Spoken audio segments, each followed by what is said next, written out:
कर्नाटक की राजनीति में इस वक्त सब कुछ ठीक नहीं चल रहा। दिल्ली में हुई बड़ी बैठक के बाद अब सवाल सिर्फ एक ही है कि क्या सिद्धरमैया कुर्सी छोड़ने वाले हैं?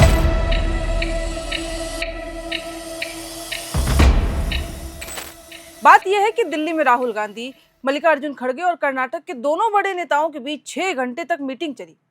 उसके तुरंत बाद मुख्यमंत्री राज्यपाल से मिलने का समय मांगते हैं। तो जाहिर सी बात है, सवाल तो उठेंगे। अब चिंगारी लगी है तो आग तो जरूर जलेगी। तो सवाल यह है कि क्या कर्नाटक कांग्रेस में सब ठीक है? अब पूरा मामला क्या है? सिद्धरमैया सच में इस्तीफा दे रहे हैं, और अगर देते हैं तो क्या शिव कुमार ही बनेंगे उनके बाद नेक्स्ट सीएम? इस वीडियो में आज हम सब जानेंगे, और सिद्धरमैया की राजनीतिक सफर के बारे में लेके आज तक जो कुछ हुआ, उस हर चीज की हम डिटेल, उस जानकारी आज इस वीडियो के जरिए देंगे। दरअसल कर्नाटक में नेतृत्व परिवर्तन की अटकलों के बीच मुख्यमंत्री सिद्धरमैया ने दिल्ली से लौटने के बाद राज्यपाल थावरचंद गहलोत से मिलने का समय मांगा है। समझा जाता है कि वे गुरुवार को अपना इस्तीफा सौंप सकते हैं, जिससे उप मुख्यमंत्री डीके शिव कुमार की पदोन्नति का रास्ता साफ हो जाएगा। अब राजनीतिक गलियारों में चर्चा है कि कांग्रेस हाईकमान ने मंगलवार को सिद्धरमैया से इस्तीफा देने के लिए साफ कह दिया था, और इसीलिए आज इस्तीफा भी सिद्धरमैया दे सकते हैं। इसकी बातें तेज हैं और पूरी 90% से ज्यादा चांसेस है कि ऐसा होगा। उसके लिए सिद्धरमैया ने गुरुवार को अपने मंत्रिमंडल के सहयोगियों को नाश्ते पर, यानी कि ब्रेकफास्ट पे इनविटेशन भी दिया है। नेतृत्व परिवर्तन की उम्मीद में दक्षिणी राज्य का राजनीतिक माहौल फिलहाल अब गर्मा चुका है। वैसे कर्नाटक के प्रभारी महासचिव रणदीप सिंह सुरजेवाला ने स्पष्ट किया है कि कांग्रेस ने राज्य में अपने विधायक दल की बैठक नहीं बुलाई है, और अभी तक कोई अन्य निर्णय नहीं लिया गया है। उन्होंने मीडिया से इस मुद्दे पर अटकलें नहीं लगाने का अनुरोध किया। उन्होंने कहा कि आप ज्यादा ना सोचें। हालांकि अगर मैं बुधवार की बात करूं तो बुधवार को बेंगलुरु पहुंचे सुरजेवाला ने सिद्धरमैया और अन्य वरिष्ठ नेताओं से मुलाकात जरूर की है। कांग्रेस विधायक अशोक पत्तन के मुताबिक उप मुख्यमंत्री डीके शिव कुमार सीएम बन सकते हैं, और सीएम पद के साथ सरकार के मंत्रिमंडल में भी फेरबदल होगा, और कैबिनेट में करीब 15 से 20 नए मंत्री शामिल किए जा सकते हैं, ये भी उम्मीद जताई जा रही है। वहीं कर्नाटक कांग्रेस इंचार्ज रणदीप सुरजेवाला भी बेंगलुरु पहुंच गए हैं, और वो भी बैठकें कर रहे हैं। हालांकि कांग्रेस हाईकमान ने कथित तौर पर सिद्धरमैया से राज्य में नेतृत्व परिवर्तन के लिए रास्ता बनाने को कहा है, और उन्हें राज्यसभा सीट के साथ पार्टी में केंद्रीय भूमिका की पेशकश की है।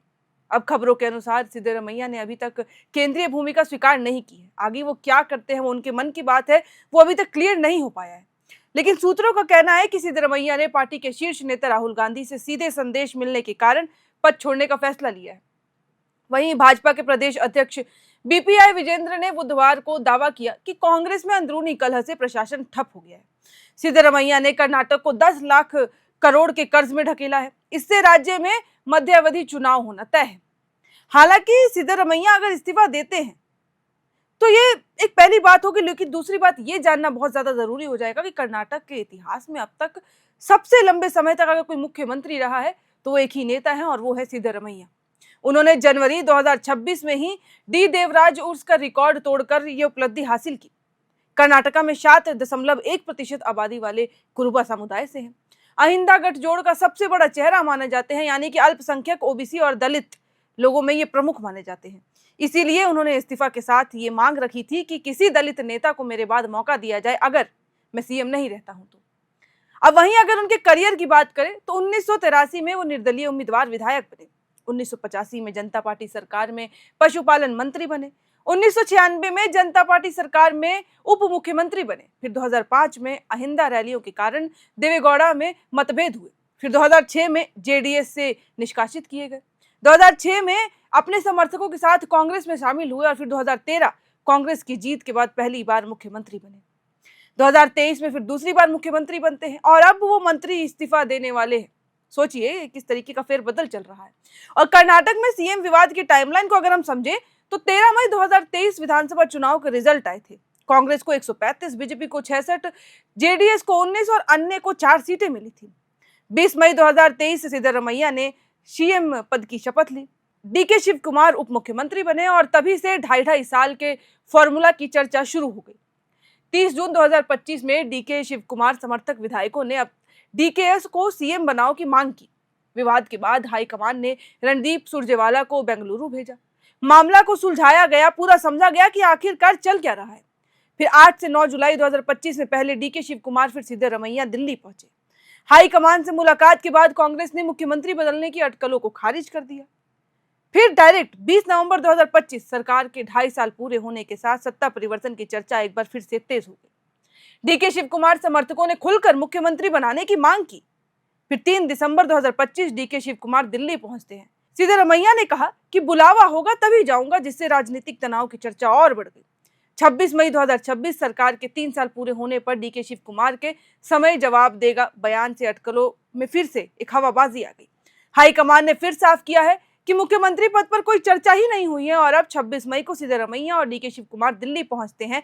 दोनों नेताओं की मंगलवार को दिल्ली में कांग्रेस अध्यक्ष मल्लिकार्जुन खड़गे और सांसद राहुल गांधी के साथ 6 घंटे की बैठक चलती है। महासचिव वेणुगोपाल ये कहते हैं कि जो अटकलें लगाई जा रही हैं वो सिर्फ अटकलें हैं, इनमें कोई सच्चाई नहीं है।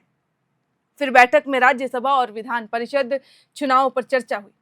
अब सूत्रों के मुताबिक पहले सिद्धरमैया ने इस्तीफा देने से इनकार कर दिया था।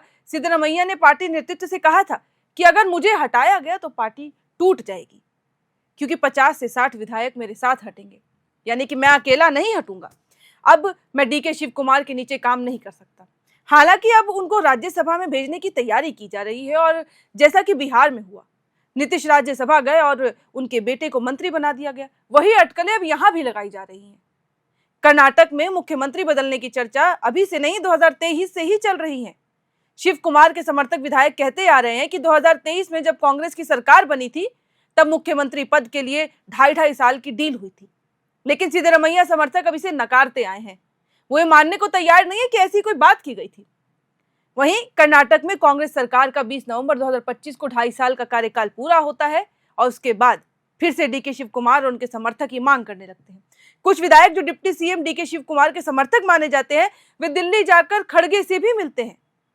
खैर, अब देखना सबसे दिलचस्प होगा कि क्या सिद्धरमैया सच में इस्तीफा देते हैं या फिर कांग्रेस आखिरी वक्त पर कोई नया फॉर्मूला निकालती है। और अगर ये इस्तीफा दे रहे हैं तो क्या अपने मन से दे रहे हैं या फिर दबाव में, क्योंकि अगर कर्नाटक में नेतृत्व परिवर्तन होता है तो उसका असर सिर्फ राज्य की राजनीति पर नहीं बल्कि 2029 की राष्ट्रीय राजनीति पर भी पड़ सकता है।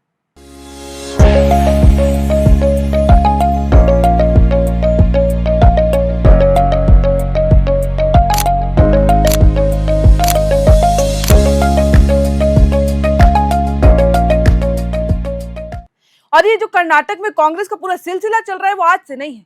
जब मुख्यमंत्री बने थे तभी से ये उम्मीद जताई जा रही थी कि कर्नाटक का मुख्यमंत्री बनने के जो सबसे बड़े दावेदार हैं वो डीके शिव कुमार हैं।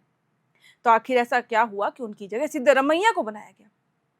क्योंकि अगर आपको भारत जोड़ो यात्रा याद होगी तो उस समय राहुल गांधी के अलावा अगर किसी एक चेहरे की, किसी एक नाम की चर्चा हुई थी तो वो शिव कुमार थे। और ऐसे में जब 2.5 साल का फॉर्मूला बनता है और अभी सब कोई जो बड़े जितने भी मंत्री हैं 6 घंटे की मीटिंग के बाद भी अगर वो ये कह रहे हैं कि सिर्फ अटकलें हैं, चर्चा किसी और चीज को लेके हो रही है, इन सब चीजों को नहीं, तो सोचने पे मजबूर तो हर कोई होगा कि आखिर कांग्रेस में चल क्या रहा है, आखिर कर्नाटक के कांग्रेस में क्या चल रहा है। क्योंकि वो कहते हैं कि अटकलें जो भी लगाई जा रही हैं वो सिर्फ र्यूमर से, इन पे भरोसा नहीं करना है। वहीं डीके शिव कुमार, उनके समर्थक सिद्धरमैया और उनके समर्थक दोहरी बातें कह रहे हैं। वो लोग अपने अपने पद के लिए लड़ रहे हैं। डीके शिव कुमार मुख्यमंत्री बनना चाह रहे हैं और सिद्धरमैया मुख्यमंत्री पद से हटना नहीं चाह रहे हैं। हालांकि अब वो इस्तीफा देने वाले हैं आज और राज्यपाल से मिलने वाले हैं, लेकिन सबसे बड़ा सवाल उठता है वो ये है कि सिद्धरमैया अपने मन से इस्तीफा दे रहे हैं। हाँ, अगर वो राज्यसभा में जाते हैं तो जाहिर सी बात है उनको कुर्सी छोड़नी होगी, लेकिन कहीं ना कहीं सिद्धरमैया ने यह भी क्लियर किया है, अपनी बात रखने की कोशिश की है कि अगर मैं मुख्यमंत्री नहीं रहता हूं तो किसी दलित चेहरे को मुख्यमंत्री बनाया जाए। बहरहाल अब कर्नाटक में कांग्रेस कहीं ना कहीं बिखरती नजर आ रही है, टूटती सी नजर आ रही है। एक कारण ये जरूर हो सकता है जो कांग्रेस पे ये हर बार आरोप लगे हैं, विपक्ष भी आरोप लगाता है कि कांग्रेस डिसीजन नहीं बना पाता है। क्या पता एक कारण ये होगा कि आज इस वक्त पे अगर हम भारत में नजर दौड़ाते हैं तो बीजेपी हर जगह मौजूद है, गिनी चुनी सीटें हैं जहां पे कांग्रेस की सरकार है। तो क्या पता उस कारणवश कांग्रेस जो है जहां भी चुनाव जीत रही है या फिर वो जहां मौजूद है वहां वो टाइम लेती है, कोशिश करती है कि हम एक ऐसा उम्मीदवार, एक ऐसा इंसान चुने, ऐसा इंसान खड़ा करें जो जमीनी स्तर से, धरातल से, लोकल और लोगों से जुड़ा हो। शायद आने वाले चुनाव में उनको ये सब मदद मिले। तो कारण बहुत सारे हो सकते हैं क्योंकि अटकलें तो लगी हुई हैं और आज इस्तीफा दिया जाएगा तब सारी बातें भी क्लियर होंगी। सिद्धरमैया क्या बयान देते हैं, डीके शिव कुमार मुख्यमंत्री बनते हैं, इन सब बातों को लेकर अब जो भी अपडेट्स आएंगी, हमारी नजर कर्नाटक में अब बनी हुई है। कांग्रेस में क्या कुछ चल रहा है, कितना कुछ फेरबदल होने वाला है, कौन मंत्री बनेगा, इस्तीफा के बाद क्या कुछ होता है, राज्यसभा चुनाव की तैयारियां किस तरीके से चलती हैं, हर वो जानकारी हम आप तक पहुंचाते रहेंगे। और जो भी जानकारी पहुंचाएंगे ऐसी पहुंचाएंगे कि वो सही हो, भले ही थोड़ी देरी होगी लेकिन सही होगी, सटीक होगी। फिलहाल इस वीडियो में इतना ही, और ऐसी सब खबरों के लिए, इन सब से जुड़े रहने के लिए, हर एक खबर आप तक पहुंचे उस सब के लिए बने रहें एयर नाउ के साथ। FRP pressure vessels are made using fiber reinforced plastic, a powerful combination of high-strength glass fibers and corrosion-resistant resin. At Duraplast, we manufacture these vessels using advanced filament winding technology. Layer by layer, resin-coated glass fibers are precisely wound over a rotating mold, creating a structure that is lightweight, high-strength, and built to handle pressure. The result? Superior corrosion resistance, longer lifespan, lower maintenance costs for industries that demand performance without compromise. For customized FRP pressure vessel solutions,